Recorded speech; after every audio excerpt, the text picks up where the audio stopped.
ሰላም ጤና ይስጥልን ውድ የቻናላችን ተከታታዮች ፕሮግራማችን ቤተሰቦች፣ ይህ አብዲራዋ ቲዩብ ነው። ፕሮግራማችንን ላይክ በማድረግ እንዲጀምሩ፣ ላይክ ስታደርጉ የዚህም ፕሮግራም ተደራሽነት ተደማጭነት ከፍ ስለሚያደርግ ላይክ እያደረጋችሁ እንድታደምጡን፣ አዲስ የሆናችሁ ሰብስክራይብ በማድረግ ለቻናላችን ቤተሰብ እንድትሆኑ የደወል ምልክቷን እየተጫናችሁ ቻናላችንን እንድትቀላቀሉ በአክብሮት እየጋበዝን ይህንን ፕሮግራም ከሀገር ውጭ የምታደምጡ የቻናላችን ተከታታዮች በሱፐር ስቲከር፣ ሱፐር ቻት፣ ሱፐር ታንክስ ድጋፍ እንድታደርጉ በአክብሮት እየጋበዝን ትናንት ምሽት ከተደረጉ የዩኤፋ ሻምፒዮንስ ሊግ ጨዋታዎች መካከል ሲጠበቁ የነበሩ ሁለት ጨዋታዎች እንግዲህ በተለያዩ ስቴዲየሞች ተደርገው በእንግሊዝ ለንደን በኤሚሬትስ የተደረገው የሚካኤል አርቴታ አርሴናል በሜዳው ሊዝበንን አስተናግዶ ያለምንም ግብ መጠናቀቁን ተከትሎ የሚካኤል አርቴታ አርሴናል ለሁለት ተከታታይ የውድድር ዓመት ወደ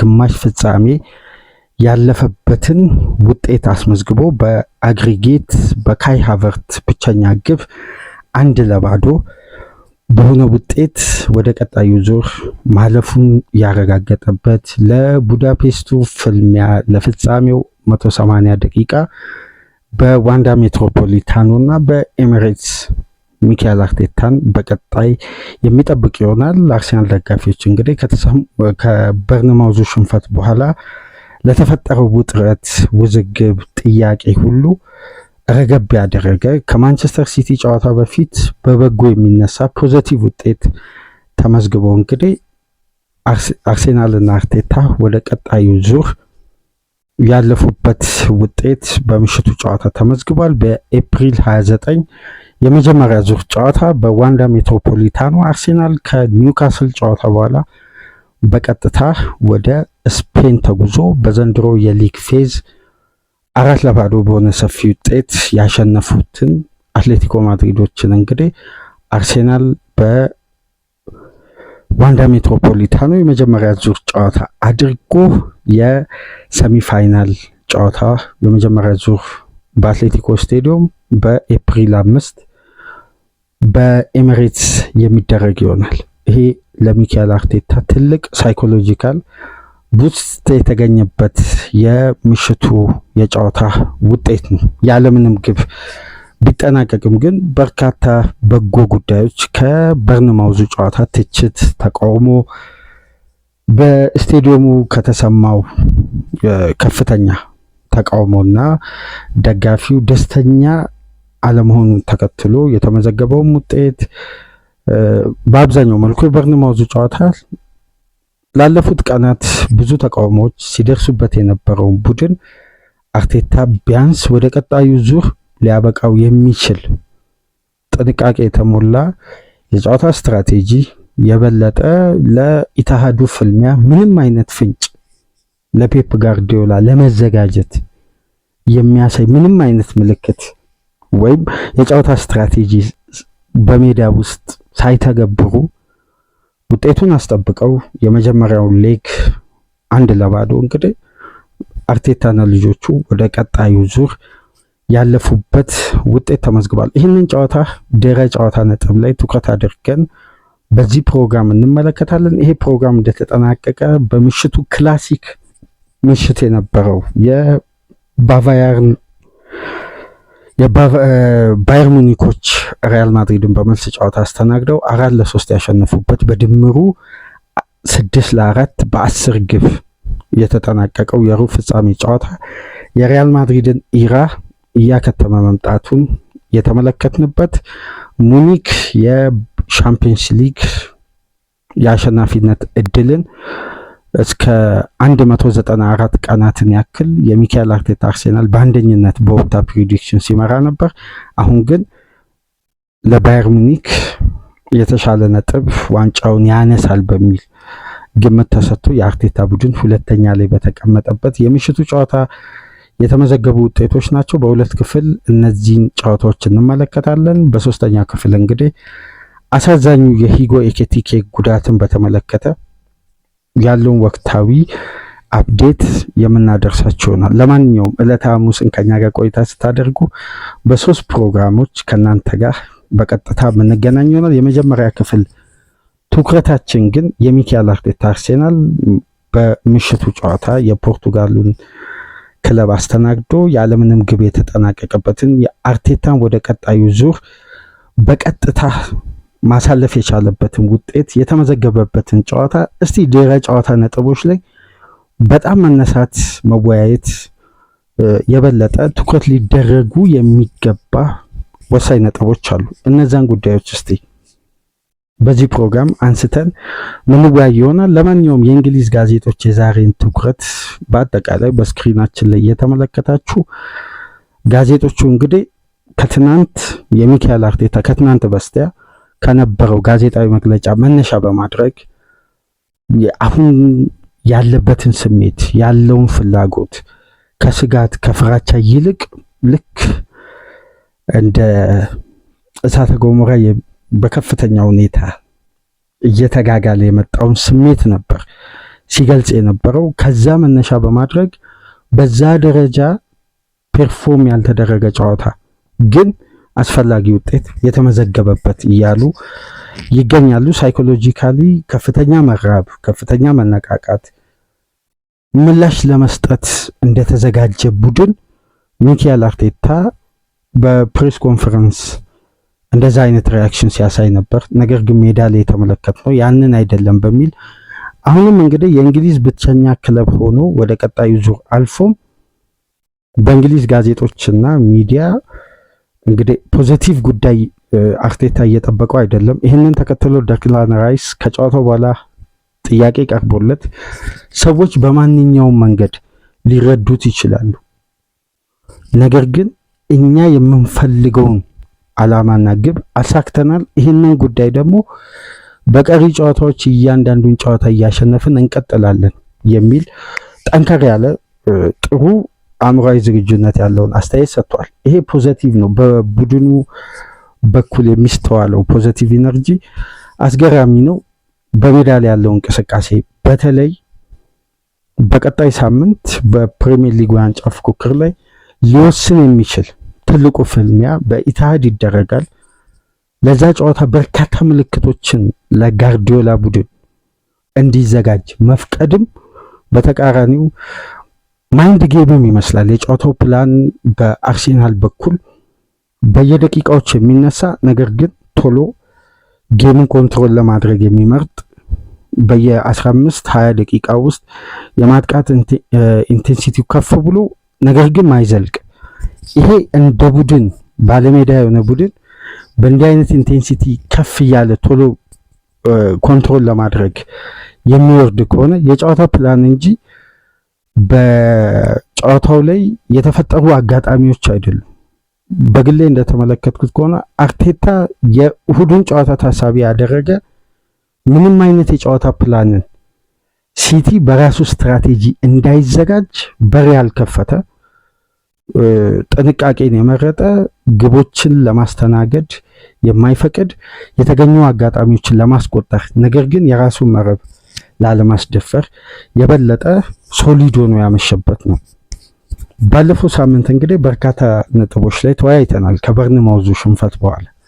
ነገር ግን አንድ ጉዳይ ይሄ ነጥብ ምናልባት በዘንድሮ ሲዝን ላያስማማን ይችላል በሚል ስናነሳ ነበር። የማርቲን ዙቢመንዲ የፐርፎርማንስ ጉዳይ በሪያል ሶሲዳድ እያለ የተጫዋች በአማካይ በአንድ የውድድር ዓመት ወደ 3500 ደቂቃ ገደማ የሚጫወት ነው፣ ወይም ወደ 3000 ደቂቃ ብንለው የተሻለ ነው።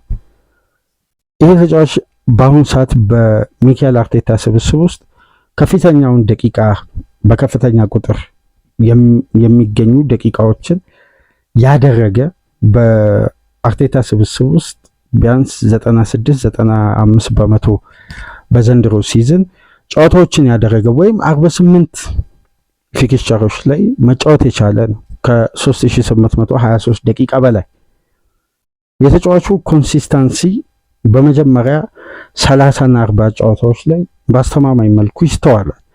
ነገር ግን ባለፉት ሳምንታት አንደኛ በአማካይ ክፍል ላይ የተፈጠሩ ጉዳቶች እና ሮቴሽኖች የበለጠ አርቴታ ኢንጌም ማኔጅመንት ፕላኑን የበለጠ ኮምፓክት ለማድረግ የቀረበ የጨዋታ ስትራቴጂ ወደ ፋይናል ስቴፕ ላይ እንግዲህ ዋንጫን ለማሸነፍ ትኩረት እንዳደረገ ቡድን ጥንቃቄውን ከራሱ የመጫወቻ ክልል ለመጀመር ማሰቡን ተከትሎ የማርቲን ዙቢሜንዲ ሚና የበለጠ ፕሮግረስ ከማድረግ ይልቅ ዲፕ ላይን ፕሌይሜከርነቱን አጥብቆ እዛች ኤሪያ ላይ እንዲገኝ በማድረጉ የተጋጣሚ ፕሬሲንግ የተከላካዩ ከኳስ ጋር ያለው የበለጠ ኮንትሮል ለማድረግ ቴክኒካል አፕሮቻቸው እንደ መጀመሪያ ዙር ወይም እንደ መጀመሪያ 35 ጨዋታ አለመሆኑን ተከትሎ ዙቢሜንዲ ባለፉት ጨዋታዎች የመጋለጥ አይነት ባህሪ ይስተዋል ነበር።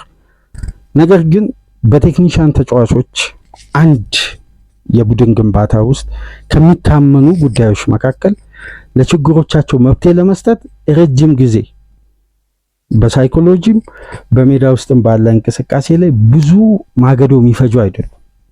ምክንያቱም ለቴክኒሻል ተጫዋች ኳስን በመፍቀድ ብቻ ያጣውን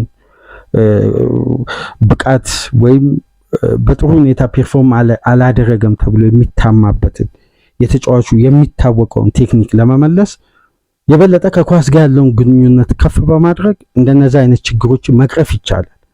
ይህንን ጉዳይ እንግዲህ አርቴታ በምሽቱ ጨዋታ የተጠቀመ ይመስለኛል እና ለዚህም ነው ማርቲን ዙቢሜንዲ በጨዋታው ኮከብ ተደርጎ የተመረጠው። አንደኛ ኢነርጀቲክ ነበር።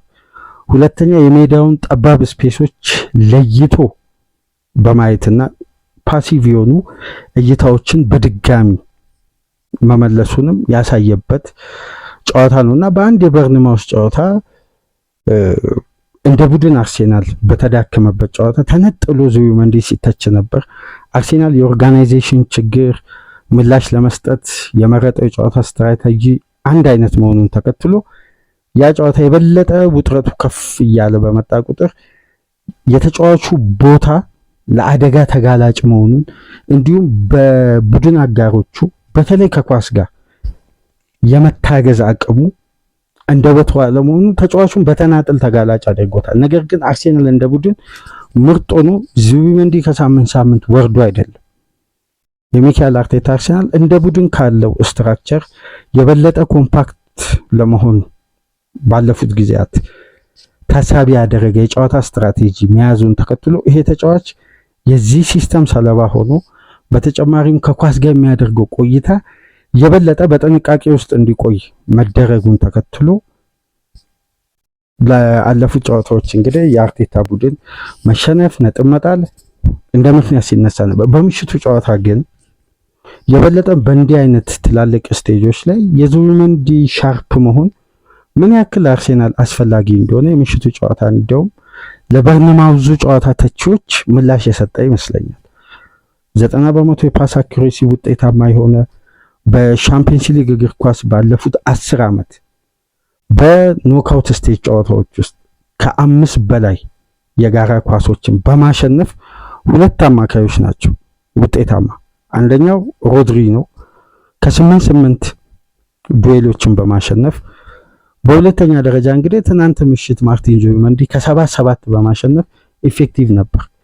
ስለዚህ የተጫዋች በቢግ ስቴጅ የሚሰጠውን ኃላፊነት በአግባቡ ለመወጣት የቦታው ላይ አስተማማኝ ተጫዋች መሆኑን በምሽቱ ጨዋታ እንግዲህ በቀናት ልዩነት ምላሽ ሰጥቷል። ይሄ ለአርቴታ ቡድን ለቀጣይ ጨዋታ ለኢትሃዱ ፍልሚያ የፕሬሲንግ ኢንቴንሲቲን የመቋቋም አቅምን በፍጥነት ሪያክት እንደነዚህ አይነት ቴክኒሻል ተጫዋቾች የሚያደርጉ ከሆነ ቀጣይ ጨዋታ ላይ ለሚኖራቸው ሚና የበለጠ በራስ መተማመን እነዛ የተነሱ ተቃውሞዎች እነዛ የተነሱ ትችቶች ሁሉ ባንዴ የመርገብ ትልቅ አጋጣሚ ስላላቸው የዙቢሜንዲ የጨዋታው ኮከብ መባል ሊያስገርም አይገባም። የተጫዋቹ እምቅ ኳሊቲ አንዱ ፖቴንሻል ስለሆነ ይሄ ተጫዋች በአንድ ሳምንት ውስጥ ሁለት አይነት መልክ ያሳየው በቡድኑ የጨዋታ ስትራቴጂ እንጂ የዙቢሜንዲ ኳሊቲ ጥያቄ ውስጥ የሚገባበት አይደለም። ምርጥ ብቃቱን በምሽቱ አሳይቶ እንግዲህ የጨዋታውን ኮከብ መባል ችሏል። ይሄ ፖዚቲቭ ለኢትሃዱ ፍልሚያ ከምሽቱ ጨዋታ ተነጥሎ ከሚወጡ በጎ ነጥቦች መካከል ምናልባት ግንባር ቀደም የሚቀመጥ የዙቢሜንዲ የምሽቱ ፐርፎርማንስ ነው።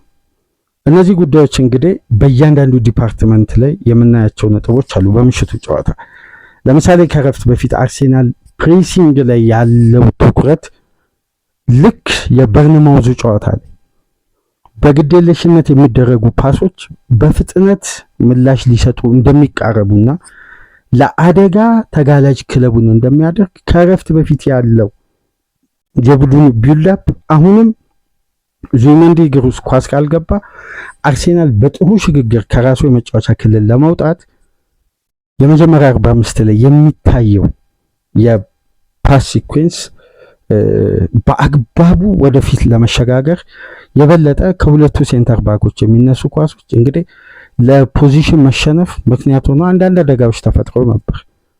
ይሄ ጉዳይ እንግዲህ በቀጣይ ሳምንት በኢታሃድ አርሴናል ያለ ኳስ ኮምፓክት ሆኖ መቆየትን የበለጠ ሊመርጥ የሚችልበትም የጨዋታ ስትራቴጂ ሊሆን ይችላል። ምክንያቱም ሪስኮች የተደጋገሙ አሁን አሌክስ ስኮት ያስቆጠረው ግብ በጋብሪኤል አላግባብ መደረግ የሌለበት ፓስ ወይም ከጋብሪኤል ኳሊቲ የማይጠበቅ በግዴለሽነት ወይም ተቀባይ ተጫዋች እዛ ፖዚሽን ላይ ስላጣ ብቻ ወደ አንድ ዳይሬክሽን የተደረገ ፓስ ነው።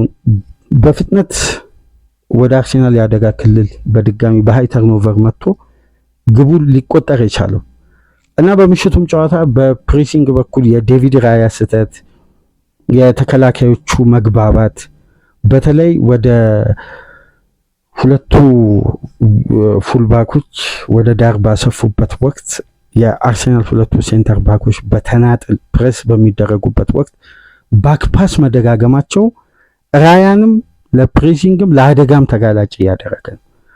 ለዚህ እንግዲህ አፋጣኝ ምላሽ ሊሰጥ የሚችለው ሰሞኑን ሁሉ ስናነሳ እንደነበረው ኦዲጋርድ ትርፍ አማካይ ሆኖ ወደኋላ መለስ ብሎ የሽግግር ኳሶች ላይ በሚኖረው ከፍተኛ እይታና እርጋታ እና የጨዋታው ሙቭመንት የሚያይበት ቪዥን በጣም አስደናቂ ነው። ወይም በፕሪሚየር ሊግ ውስን ተጫዋቾች ናቸው ከክሬቲቪቲ አማካይ ወርደው በአስደናቂ እይታ ተጋጣሚ የፈጠረባቸው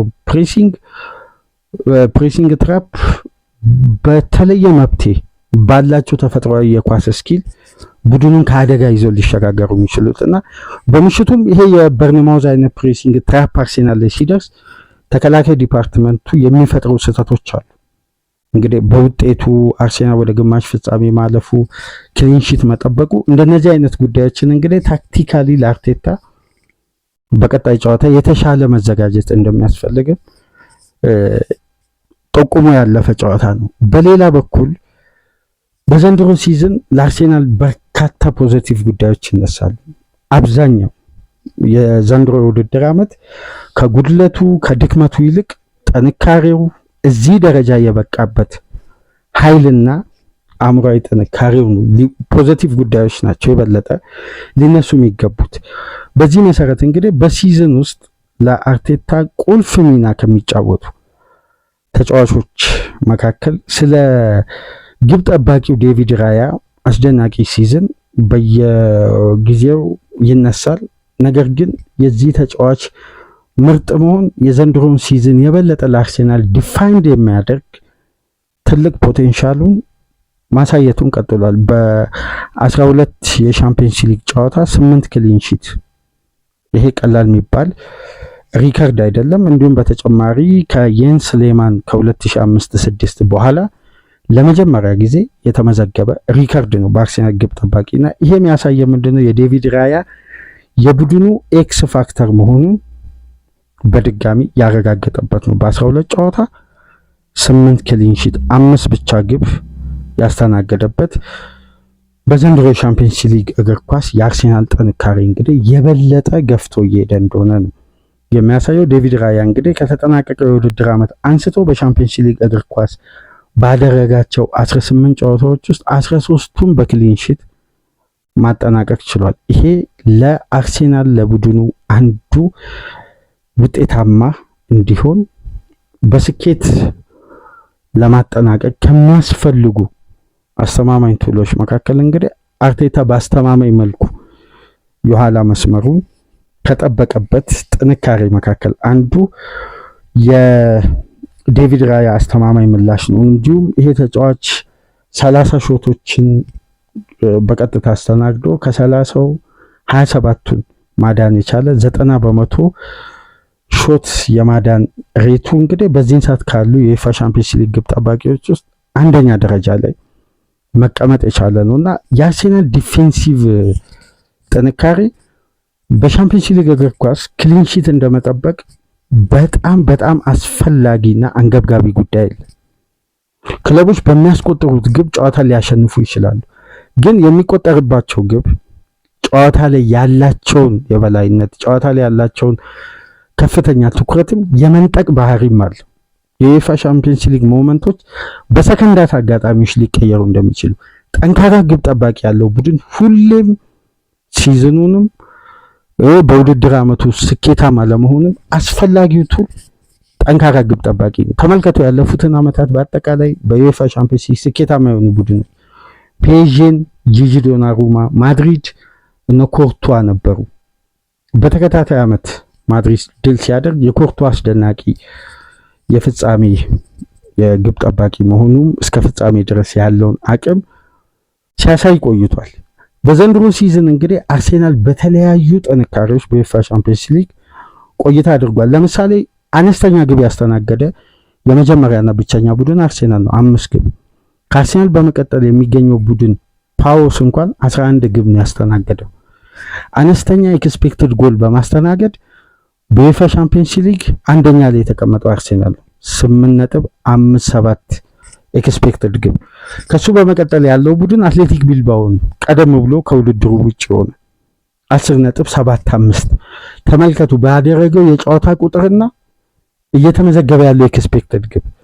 ፓዎስም ወደ ጥሎ ማለፍ መግባት አልቻለም፣ በዛው የቀረ ቡድን ነው። አትሌቲክ ቢልባውን በተመሳሳይ ግን አርሴናል እንደ ቡድን ከነ ክሊንሺቶቹ ከነ ጥንካሬዎቹ እዚህ ስቴጅ ላይ መድረስ ይችላል። በሁለተኛ ደረጃ ደግሞ በዚህ የውድድር ዓመት ከፍተኛ ክሊንሺት የጠበቁት ሁለት ቡድኖች ናቸው። አንደኛው አርሴናል፣ ሁለተኛው ቶትናም 8 እና 6። ቶትናም አሁን ላይ ያለበትን ስቴጅ ተመልከቱ። በፕሪሚየር ሊግም በቻምፒየንስ ሊግ ከውድድሩ ውጭ ሆኗል።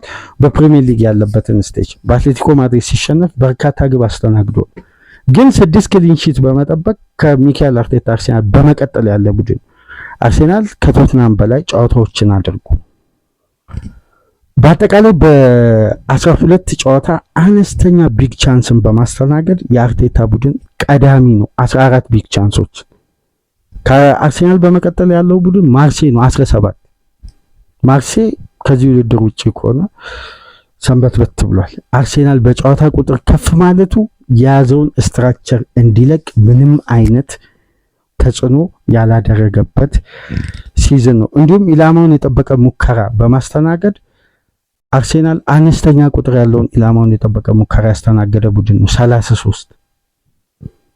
ማንቸስተር ሲቲ ዩኒየን ሴንት ግሎሲን 36 ጊዜ አነስተኛ ኢላማውን የጠበቀ ሙከራ በማስተናገድ ከአርሴናል ቀጥሎ ነው የተቀመጡት። ነገር ግን እነዚህ ሁለት ክለቦች አሁን ላይ በውድድሩ ውስጥ የሉ።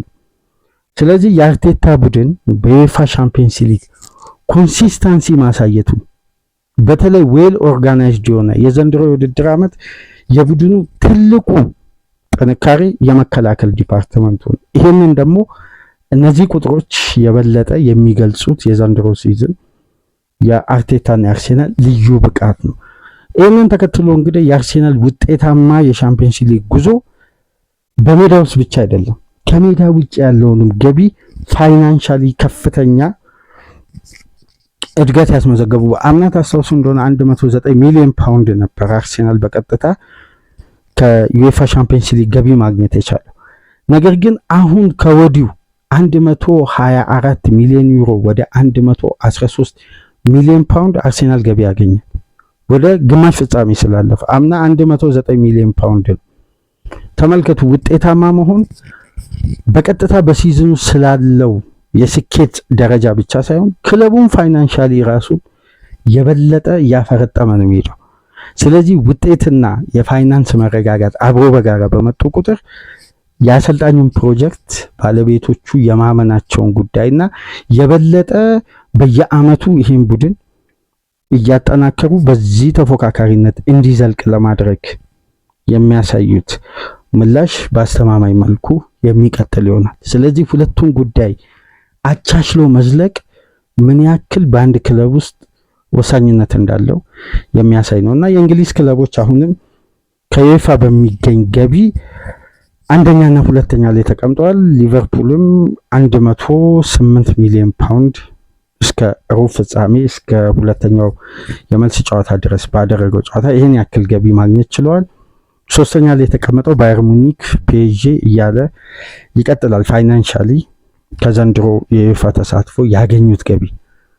እስቲ አንዳንድ ታክቲካዊ ጉዳዮችንና መነጋገር ያለብንን ወሳኝ ምዕራፍ ወሳኝ ነጥቦችን በልዩነት አንስተን በራሳችን እይታ ማንሳት ከፈለግንባቸው ነጥቦች መካከል የተለያዩ ጉዳዮች አሉ። በዋነኝነት ግን ትኩረት የምናደርገው አስተላለፉን ለተመለከተ በዚህ አስተላለፍ ለምንድን ነው አርቴታና አርሴናል ውጤታማ ለመሆን ወይም ግቦችን ለማምረት እየተቸገሩ የሚገኙት? እንደምትመለከቱት በዘንድሮ ሲዝን አነስተኛ ኤክስፔክትድ ግብ በድምሩ የተቆጠረበት ጨዋታ 0.93 አንድም ኤክስፔክትድ ግብ መሙላት አልቻለም። በጨዋታው አንዳንድ ኢላማቸውን የጠበቁ ሙከራዎች ናቸው የተደረጉት። በአርሴናል በኩል 15 በሊዝበን በኩል 8 የጨዋታው ፖሴሽን እንግዲህ 50-50 ሆኖ የተጠናቀቀው። በሁለቱም ክለቦች በኩል እኩል ተመጣጣኝ ፉክክር ተደርጓል በሚል አርሴናል የበለጠ ወደ ፋይናል ሰርድ የመድረስ አቅሙን እንግዲህ በተጋጣሚ መጫወቻ ቦክስ ውስጥ 26 ኳስ መንካቱ የሚያሳይ ነው። ሊዝበን 19 ኳስ።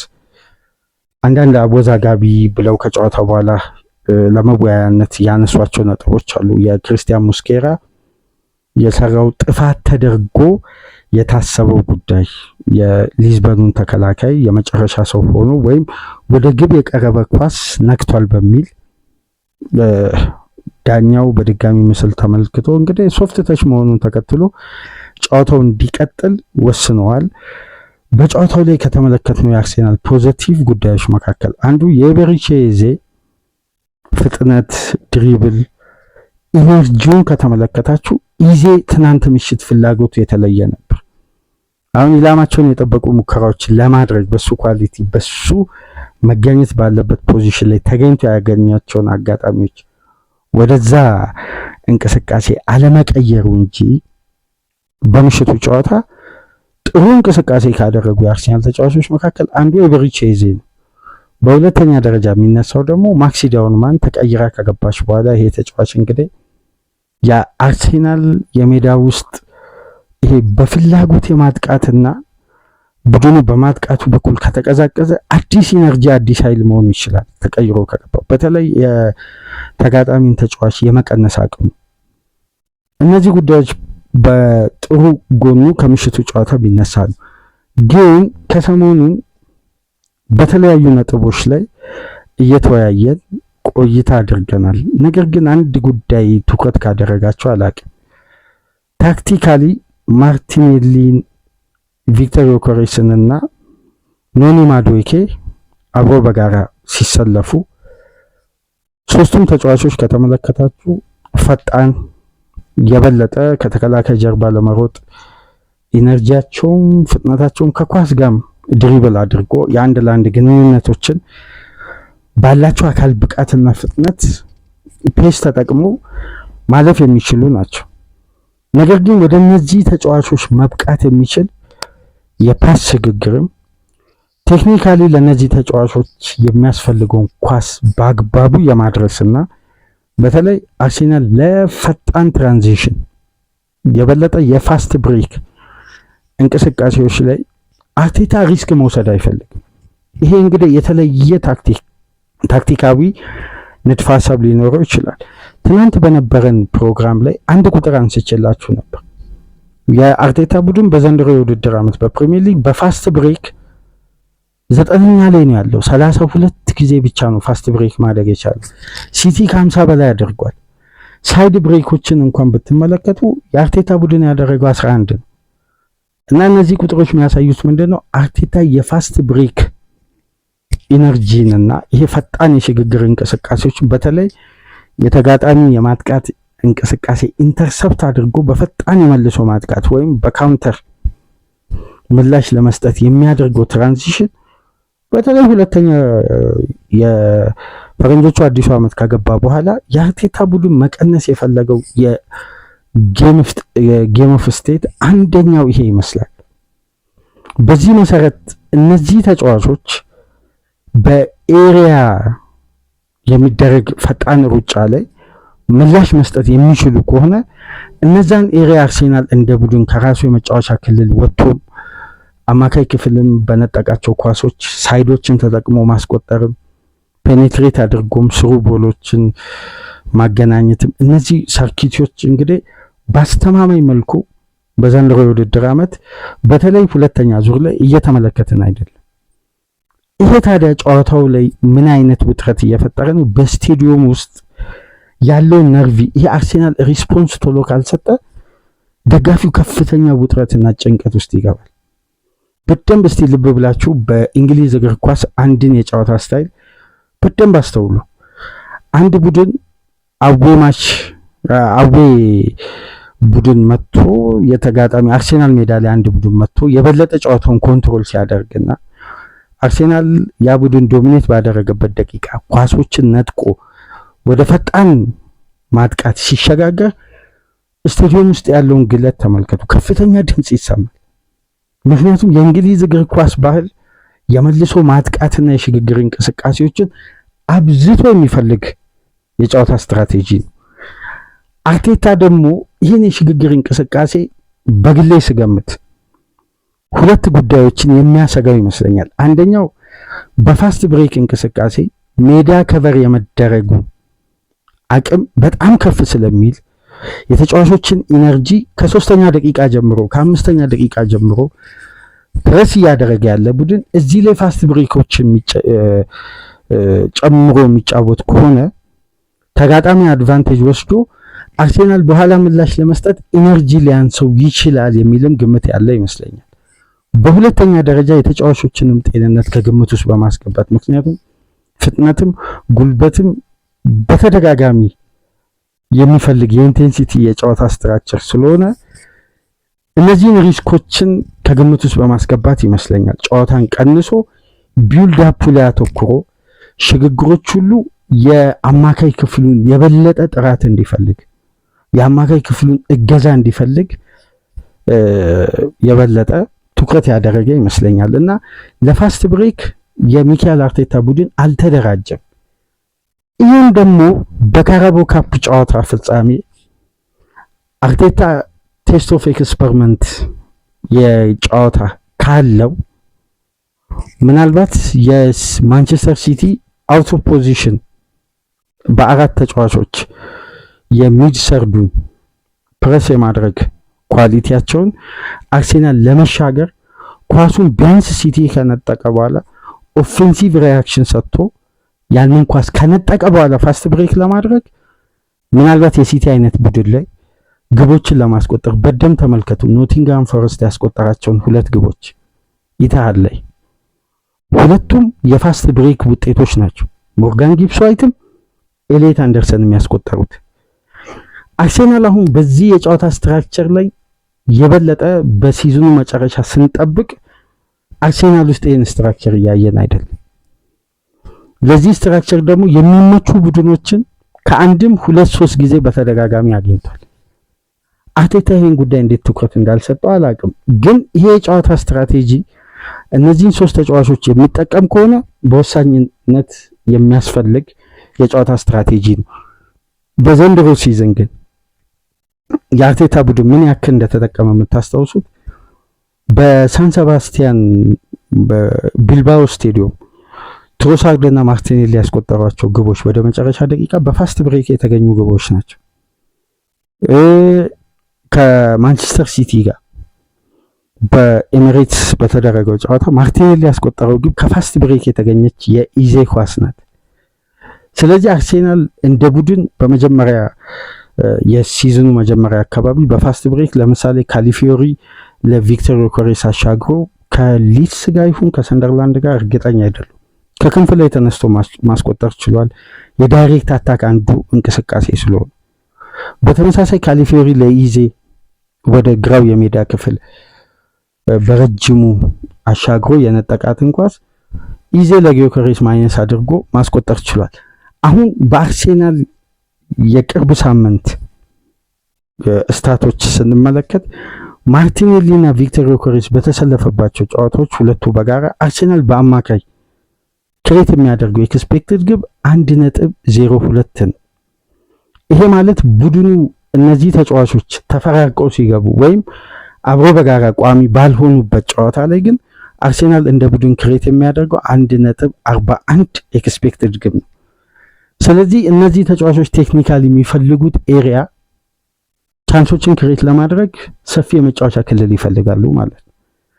ለዚህ ደግሞ ስትራክቸር የሚያመቸው ለጊዮከሬስ አስቆጣሪነት የፋስት ብሬክ እንቅስቃሴ ነው፣ ፈጣን የሽግግር እንቅስቃሴ። ይሄ ማለት ደግሞ ተጋጣሚን አስገዳጅ የሆነ ሃይላይን አሁን የጋርዲዮላ ቡድን ከ28 እስከ 32 ሜትር ድረስ ከሜዳው ይወጣል። ጋርዲዮላ ባለፉት ዓመታት በጣም አነስተኛ የተባለው ከራሱ ሜዳ ወጥቶ የመጨረሻ ከግብ ጠባቂው 6 ያርድ በተሰላ ስኬል ወይም ሜትር ከፍተኛ የጋርዲዮላ ቡድን እስከ 38 ሜትር ከራሱ ሜዳ ርቆ መጫወት ይፈልጋል ከዚህ በፊት። በዘንድሮ ሲዝን ግን አማካዩ ከ28 እስከ 32 ነው። ነገር ግን በአንዳንድ ትላልቅ ጨዋታዎች ሃይላይንን እንደ ሪስክ ወስዶ ሲጫወትም ተስተውሏል። ስለዚህ የአርቴታ ቡድን ፋስት ብሬኮችን የበለጠ ቢያቀናጅ ለእንደነዚህ አይነት ትላልቅ ጨዋታዎች ምላሽ ለመስጠት ቢያንስ ባለው አቅም ባለው ስኳድ ተጫዋቾች አመቺ ይሆናል ተብሎ ይጠበቃል። እንግዲህ ትናንት ምሽት ኖኒ ማዱዌኬ መጠነኛ የጉልበት ጉዳት ያስተናገደ ይመስላል። እስካሁን ድረስ ኦፊሻሊ ኮንፈርም ባይደረግም ይህን እንዳስተናገደ እንግዲህ ከጨዋታ በኋላ በተንቀሳቃሽ ምስሎች የተለቀቁ አንዳንድ ቪዲዮዎችና የቴሌግራፉም ዘጋቢ ይህን ጉዳይ ሲያነሳ ነበር። ግን በአርሴናል የቀድሞ የፋስት ብሬክ ፈጣን ሽግግር ላይ አንድ ጉዳይ ልብ ብለን ነበር። የካይ ሃቨርት አስደናቂ ኤሪያል ዱዌል የማሸነፍ ጥንካሬ። ሃቨርት ትናንት ምሽት ተቀይሮ ከገባ በኋላ ከቪክተር ዮከሬስ በተሻለ ሁኔታ ዱዌሎችንና ኤሪያዎችን ሲያሸንፍ ነበር። ይሄ ደግሞ ለሁለቱ ዊንግ በበቂ ሁኔታ ኳስ እንዲደርስ አስተማማኝ የሐሰተኛ 9 ቁጥር ተጫዋች። ይህን ፍልስፍና ደግሞ በአርሴናል ቤት ፕሩፍ ያደረገው ካርሎስ ኩዌስታ ነው። ከቀናት በፊት ይህን ፕሮግራም ሰርተናል። እስቲ ስለ ካርሎስ ኩዌስታ ያነሳነውን ፕሮግራም ወደኋላ መለስ ብላችሁ አድምጡ። የዚህ ወጣት አሰልጣኝ የአታኪንግ ሰርድ የሚያሰራበት አንደኛው ቅንጅትና በዚህ ወጣት አሰልጣኝ ውስጥ ማርቲኔሊ፣ ሳካ፣ ኦዲጋርድ ፍሪ ፍሎ የአርሴናል ማጥቃት ያ ደጋፊ የሚረካበት የጨዋታ ስታይል እጁ ላይ ያለው ትልቁ ኳሊቲ እሱ ነው። ግን ለአርቴታ አጋዥ አቅም ሆኖ ዘንድሮ በኮቺንግ ስታፍ የተቀላቀለው ጋብሪኤል ሄንዜ ነው። ካርሎስ ኩዌስታ ኦቨር አታኪንግ ማይንድ ያለውን ቡድን ላይ ትኩረት የሚያደርገው ጋብሪኤል ሄንዜ ከተፈጥሯዊ የጨዋታ ስትራቴጂ ደግሞ የበለጠ ዲፌንስ ነው። ስለዚህ ይሄ ልዩነት ምናልባት በአርሴናል ማጥቃት ላይ ቀጥተኛ ተጽዕኖ በግል የፈጠረ ይመስለኛል። እስቲ የእናንተን ሀሳብ አስተያየት በኮሜንት መስጫ አስቀምጡ። ለማንኛውም ላይክ፣ ሼር፣ ሰብስክራይብ ማድረጋችሁ እንዳትረሱ። ከሀገር ውጭ የምታደምጡ በሱፐር ስቲከር፣ በሱፐር ቻት፣ በሱፐር ታንክስ ድጋፍ አድርጉ። የአርሴናል ደጋፊዎች እንኳን ደስ አላችሁ። ቡድናችሁ ወደ ግማሽ ፍጻሜ ተሻግሮ በዋንዳ ሜትሮፖሊታኖ አትሌቲኮ ማድሪድን በመጀመሪያ ዙር ኤፕሪል 29 የሚገጥም ይሆናል። ከዛ በፊት ግን የኒውካስል እና የሲቲን ጨዋታ ከእሁድ ጀምሮ የሚያደርግ ነው የሚሆነው። ለማንኛውም በሁለተኛ ክፍል ፕሮግራም ተመልሰን እንመጣለን። እስከዛው ድረስ ሰላም ቆዩ።